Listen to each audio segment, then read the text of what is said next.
Nah di turun itu akhirnya saya tiba-tiba ada sosok bayangan hitam tinggi besar, dan itu pernah saya juga ceritakan nanti. Bayangan pohon atau bayangan? Enggak, bayangan tinggi besar, makhluk tinggi besar hitam gitu gimana ya?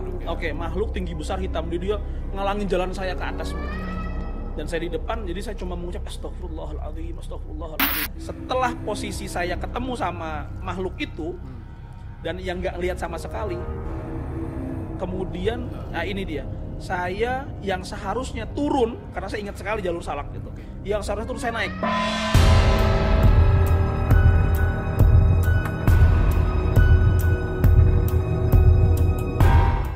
Selamat malam Sobat Ngobrol. Kali ini kita berjumpa kembali di segmen Ngobrol Atut. Nah, malam hari ini kita akan membahas mengenai pengalaman misteri dan ya hal-hal yang terkait hal magis mungkin. Nah, ini yang menarik di sini. Kali ini kita bersama dengan teman saya, yaitu Mas Mabda. Nah, Halo. Mas Mabda ini alumni Al-Azhar. Al-Azhar. Iya, menarik ya. Siap. Al-Azhar yang mana? Al-Azhar yang di Mesir Iya, terutama iya, kan. iya. Al-Azhar Kairo. Al-Azhar Kairo. Nah, tapi ini cukup berita bahagia ya Gus, karena belum lama sudah lulus Terima kasih. S2 Terima kasih. Universitas UIN Syarif Hidayatullah. Ya, Ya. alhamdulillah. Ya, terima alhamdulillah kasih ya, Gus. Nah, kali ini kita akan ya ngobrol-ngobrol santai lah terkait pengalaman Gus Mabda ini yang sering suka mendaki gunung ya. Karena beliau juga waktu itu sempat cerita dengan saya, ngobrol-ngobrol santai pengalaman beliau waktu mendaki gunung. Nah, itu bersama dengan teman-temannya di pondok pesantren ya Gus? Iya dulu, dari pondok pesantren mana? Pondok pesantren Dar El Kolam namanya. Daerah Kolam. Jayanti Tangerang. Daerah Jayanti Banten. Ya. Nah, itu tuh bermula seperti apa Gus waktu itu? Ya, yang pasti pada saat saya masih muda dan badan ini masih bisa diajak untuk naik gunung lah. Jadi memang kita ini punya satu tim begitu di Darel Kolam, tim pramuka, pasukan khusus namanya itu Jaguar. Jaguar namanya, ya nama hewan lah, Jaguar gitu. Siap, atau emang ada singkatannya sebenarnya. Jaguar itu jajaran anak gunung Darel Kolam. Nah, begitu. Tapi memang fokusnya kita di pramuka. Lalu kemudian kira-kira tahun 2007 lah, karena saya lulus 2007.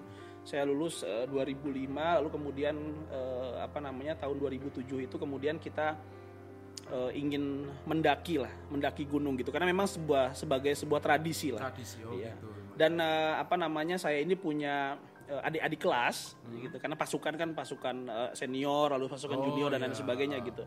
Saya punya adik-adik kelas saat itu yang memang masih di pesantren, dan saya itu kan saat itu sudah lulus ya. 2007 kita sepakat untuk ayo kita coba narik gunung deh gitu. Nah, akhirnya kita pilihannya ke Gunung Salak.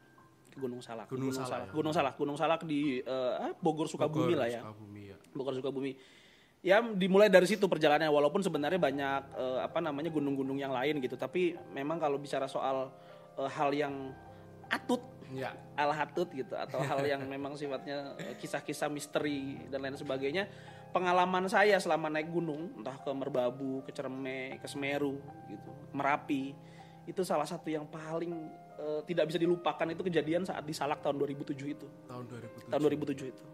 Jadi saya itu sama kawan-kawan, sama adik-adik kelas, dan kebetulan saya yang paling senior saat itu. Saya yang paling senior. Sekitar 10 orang. 10 orang ya. Dan sama saya 11 berarti ya. Sama saya 11 gitu. Kita mau naik ke Gunung Salak. Kita naik itu dari jalur Cidahu. Jalur Cidahu, jalur yang memang biasalah Cidahu dinaiki. Berarti jalur yang dari Sukabumi. Sukabumi betul. Ya. Di Sukabumi gitu. Kita naik di sana, ya biasa kita berangkat malam dan lain sebagainya. Ya. Kita sampai sana kira-kira jam berapa ya? Mungkin jam 8 malam. Jam 8 malam kita sampai di pos pendakian Cidahu. Kalau misalnya kawan-kawan tahu kan pasti ada pos pendakian di sana yang ikut sama Taman Nasional Gunung Halimun. Ya. Baik. Jadi 10 orang kita di sana, kita sampai di sana kira-kira jam 8, lalu kita persiapan untuk kemudian tiketing dan lain sebagainya, lalu kita sepakat untuk berangkat pada malam hari itu. Jam 8 kita naik karena saya tahu treknya, akhirnya kita naik ke Gunung Salak sampai kira-kira di pos namanya saya agak lupa, mungkin pos sekarang namanya pos Bajuri gitu ya. Pos Bajuri. Jadi saya masih ingat tahun 2007 itu ada sebuah pos di sebelum masuk ke hutan. Arah pendakian ke puncak itu ada pertigaan yang mana satu itu mengarah ke Kawah Ratu, yang satu naik ke arah Puncak Salak.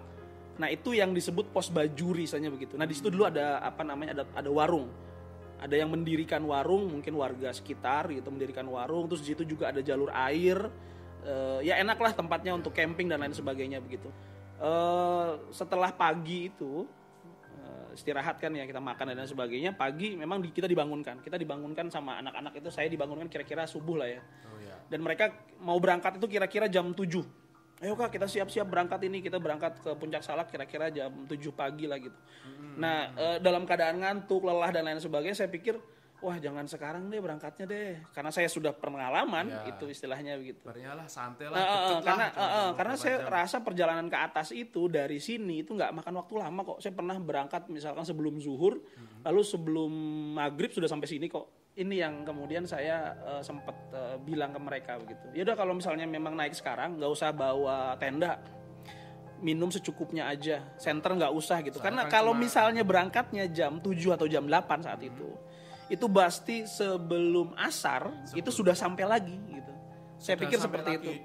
Saya sudah sampai lagi di bawah. Karena saya merasa dulu itu saya sebelum zuhur berangkat sama kawan-kawan. Di situ juga posisinya beberapa bulan sebelumnya. Lalu kemudian sudah sampai lagi sebelum maghrib. Berarti kan posisi sekitar 6 sampai 7 jam itu. Itu lewat pendakian atau trek yang sama ya? Iya, trek yang sama begitu. Ya akhirnya saya bilang udah nggak usah bawa banyak-banyak deh. Coba bawa senter, bawa minuman secukupnya, bawa air gitu, nggak usah bawa keril. Keril kan ditaruh di pos itu ya, ditetipin begitu. Kita berangkatlah ke sana. Nah di awal berangkat itu memang saya punya rasa kayak firasat. Udah ada rasa firasat karena memang tiba-tiba pas masuk hutan itu badan saya itu ada yang sakit gitu. Tiba-tiba kelelahan atau nggak tahu saya nggak tahu. Tapi memang tiba-tiba sakit gitu. Ya memang kalau misalnya secara logis mungkin saya kelelahan atau bagaimana gitu.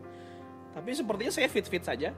Tapi ketika masuk hutan, mungkin kawan-kawan yang pernah ke Salak tahu gitu. Dari pos Bajuri kita ke hutan, masuk hutan itu kira-kira sekitar 100 meteran sudah masuk hutan. Nah, pada posisi masuk hutan itu tiba-tiba kaki saya itu ada yang sakit. Kebetulan pas banget sakit itu di daerah dengkul lah gitu. Jadi untuk bisa menapak itu sulit sekali. Cukup sekali.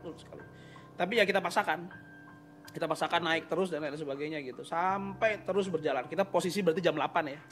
Jam 8 pagi kita sudah mulai berangkat dari pos Bajuri. Ini bukan dari bawah. Kalau dari bawah kan lama ya. Ini dari pos Bajuri. Sampai pos Bajuri ya. Iya. Nah, kira-kira jam 8 kita naik dan kebetulan masuk hutan itu kemudian kaki saya sakit, maka perjalanannya melambat. Saya mungkin agak istirahat dan lain sebagainya gitu. Tapi menurut saya tetap melanjutkan perjalanan. Melanjutkan. Memang dengan kondisi yang iya. Biasanya kan ada pilihan untuk tinggal atau iya, enggak. Break ya palingan break berapa menit naik lagi gitu. Break berapa menit naik lagi. Sudah. Ya, terus saya kan tahu trek Gunung Salak itu. Ya. Trek Gunung Salak itu yang seingat saya itu ada puncak bayangan 2 kali. 2 kali puncak bayangan sampai akhirnya ke puncak Manik, puncak Salak 1 di ketinggian 2211 mdpl kalau nggak salah. Jadi kan Salak punya 3 puncak ya. Salah satunya itu puncak yang biasa dinaiki sama kawan-kawan di puncak Manik dan puncak-puncak yang lain lah gitu. Nah, yang di situ yang tujuan kita gitu. Nah, akhirnya pas saya ingat sekali naik ke puncak itu harus melewati 2 bukit lalu kemudian kita naik ke atas. Baru top puncak gitu. Jadi naik turun naik lagi nah gitu. Nah di perjalanan pokoknya biasa-biasa saja, tapi memang kaki saya sakit, cukup break dan lain sebagainya begitu. Berjalan waktu kita nggak tahu waktu juga ya sebenarnya karena memang perjalanan capek dan lain sebagainya. Itu yang saya bingung akhirnya pada posisi jam 3 sore, jam 3, jam 4 sore, jam 3 atau jam 4 sore itu saya sudah melewati puncak bayangan 2 dalam artian sudah melewati bukit kedua untuk naik ke atas. Untuk naik ke atas begitu. Tapi itu posisinya di jam 3 sampai jam 4 atau jam setengah 5-an. Gitu. Dan itu berarti kan lama sekali memakannya. 8 jam. Seharusnya udah sampai ya? Oh, seharusnya karena salak itu kan perjalanan salak itu kira-kira 9 jam. Ya. Itu pun dari bawah. Itu kan dari bawah. Dari bawah. Tapi enggak. Dari pos Bajuri sudah makan waktu 2 jam. Dalam artian seharusnya sampai puncak itu kira-kira di posisi 4 jam lah. 4 jam, 5 jam sudah sampai puncak. Tapi saya naik dari jam 8 sampai jam 3 sore, jam setengah 4 itu masih di kira-kira leher gunung ya. Jadi di situ mulai ada firasat, ada kaki saya sakit, terus kemudian tiba-tiba memakan waktu yang lama begitu. Nah, akhirnya pada posisi di leher gunung itu sebelum top saya menyerah. Tapi kawan-kawan ini kan adik-adik kelas saya masih sangat semangat sekali. Masih semangat sekali. Saya menyerah udah nggak kuat kaki dan untuk naik lagi. Akhirnya saya minta sama mereka untuk saya tetap di sini deh. Jadi jam setengah 4 sore saya di tengah hutan salak sendirian. Gitu. Dan berjalan akhirnya mereka turun dan alhamdulillah ketemu saya lagi. Turun berarti posisi jam setengah 6. Nah, waktu turun untuk menuju ke posko. Nah, apakah ada yang menarik mungkin dalam artian? Nah, itu peristiwa-peristiwa yang kan gitu. Itu hal yang nggak pernah bisa saya lupakan selama saya pendakian gitu di beberapa gunung gitu. Jadi pas saya turun, saya kan leader ya depan istilahnya begitu. Karena saya juga akan ngatur waktu durasi jalan gitu. Karena yang paling lambat istilahnya begitu. Posisi ketika turun saya sudah melewati 2 bukit yang tadi saya katakan. Jadi kan kita turun melewati 2 bukit ya untuk kemudian ke pos gitu. Nah, saya ingat sekali kita sudah melewati 2 bukit. 2 bukit. Berarti kan seharusnya kita turun dong. Ya, benar. Tapi pada posisi itu karena kita yang pertama kita nggak bawa senter, kita nggak bawa apa, dan posisi sudah jam setengah 6 dan di setengah 6 itu kalau misalnya di gunung itu udah gelap banget. Udah gelap banget. Jadi udah gelap. Mungkin jalanan itu udah nggak kelihatan, rumput-rumput lalu lalang udah banyak nggak kelihatan gitu. Jam setengah 6, kira-kira jam 6 kurang gitu, itu saya sudah posisi di di 2 bukit kedua, pengen turun berarti begitu kan ya. Jadi dari puncak bayangan pertama kalau dari awal, puncak bayangan kedua kalau dari puncak gitu. Turun saya, nah di turun itu akhirnya saya tiba-tiba ada sesosok bayangan hitam tinggi besar, dan itu pernah saya juga ceritakan nanti. Bayangan pohon atau bayangan tinggi besar, makhluk tinggi besar hitam gitu gimana ya? Oke, makhluk tinggi besar hitam, dia ngalangin jalan saya ke atas begitu. Dan saya di depan, jadi saya cuma mengucap astagfirullahaladzim, dan itu didengar oleh semua adik-adik kelas. Tapi saya memang nggak menceritakan apapun. Itu yang lihat cuma saya aja. Gitu. Yang lainnya juga nggak berani nanya juga gitu, karena kan kita punya etika kalau di gunung apapun kita ketika kita misalkan lagi shock dan lain sebagainya, kita nggak boleh cerita apapun gitu. Yang lainnya shock bingung juga. Ya otomatis khawatir gitu. Akhirnya saya cuma bilang istighfar astagfirullah, dan sempat berhenti sekian menit, dan abis itu dia hilang lagi, bayangan itu hilang lagi, makhluk itu hilang. Sudah, kita berjalan lagi. Ketika berjalan kira-kira 200 meter 300 meter dia ada lagi, tapi pada posisi yang berbeda. Dia damatan makhluk. Iya, makhluk hitam itu tadinya kan tinggi besar, itu kemudian menjulang ke atas, sekarang dia itu kayak rebahan gitu. Kayak rebahan gitu, dia rebahan, dan itu di depan saya percis gitu. Dan itu posisi sudah jam 6 berarti ya, dan itu sudah gelap dan lain sebagainya. Saya nggak tahu itu emang karena sinar gelapnya atau apa, tapi yang pasti saya lihat itu makhluk, dan saya kemudian istighfar lagi. Astagfirullahaladzim gitu. Dan setelah posisi saya ketemu sama makhluk itu dan yang nggak lihat sama sekali, kemudian ini dia, saya yang seharusnya turun karena saya ingat sekali jalur salak gitu, yang seharusnya turun saya naik, malah jadi naik. Jadi tanpa sadar itu naik. Tanpa sadar. Ya mungkin karena saya senternya juga kurang gitu kan, ilalang dan lain sebagainya banyak, tapi saya nggak tahu itu jalurnya jadi naik. Kawan-kawan yang mungkin ikut saya, mungkin yang nanti nonton itu pasti dia akan mengiyakan gitu. Karena setelah itu jalur kita naik. Jalur naik kok jadi hilang semuanya. Apalagi posisi saat itu kita nggak bawa senternya sedikit dan lain sebagainya. Gitu. Jadi udah panik semuanya. Kita naik ke atas, terus mencari ke atas, nggak ketemu jalur yang kita inginkan gitu. Untuk ke posko Bajuri. Iya, untuk ke pos itu nggak ada. Kita nggak ada jalur yang kita inginkan. Dan hujan udah rintik-rintik, udah mencekam sekali lah begitu. Dan akhirnya saya sebagai saat itu leader gitu berpikir apa yang harus dilakukan lah. Kita tetap dulu stay dulu di sini gitu. Kita stay, kita berdoa sama Tuhan gitu. Kita berdoa mungkin ada apa dan lain kita punya kesalahan apa dan lain sebagainya gitu. Karena saya sadar nanti ternyata kita belum sholat sama sekali dari zuhur itu. Itu juga salah satunya mungkin. Aduh ampun, nanti kalau naik gunung harus benar-benar sholat lah gitu. Jadi turun dan abis itu naik lagi, naik gitu. Dan kita nggak tahu, kita kira 10-15 menit kita cari-cari jalan nggak ketemu tapi tetap bergandengan sampai akhirnya ya sudah, kalau begitu teriaklah. Minta pertolongan dengan harapan paling nggak ada warga iya. Dan kita tahu saat itu nggak ada orang kan ya, karena kita saat itu posisi terakhir, tapi kita masih punya harapan lah, mudah-mudahan gitu. Jadi kita teriak-teriak selama 10-15 menit sampai mungkin 20 menit, tolong, sambil semuanya berdoa, tolong, sampai akhirnya kira-kira 15-10 menit kita tolong gitu. Akhirnya ada suara dari bawah, itu yang ya Allah luar biasa. Berarti ada orang yang denger ya? Ada orang yang dengar. Tapi setelah 15 menit? Setelah 15 menit. Cukup lama berarti? Cukup lama sekali. Ada yang di bawah ngomong, turun. Jadi kita saut-sautan, tolong, turun. Oh ya, sumber suara. Kita cari sumber suara. Jadi kita cari sumber suara dengan lari dan lain sebagainya. Pokoknya semuanya cari sumber suara. Jatuh, apa segala macam cari sumber suara. Ya 10-15 menit sampai akhirnya kita tolong turun. Akhirnya kita ngelihat ada petromak di depan kita. Milik warga gitu. Jadi nanti ada orang yang kemudian naik dan itu yang sebenarnya pemilik warung yang kita titipin keril di bawah di pos Bajuri itu. Si Mamang itu saya lupa namanya siapa gitu. Ya mungkin kalau Mamang lihat saya yang dulu pernah ditolong gitu.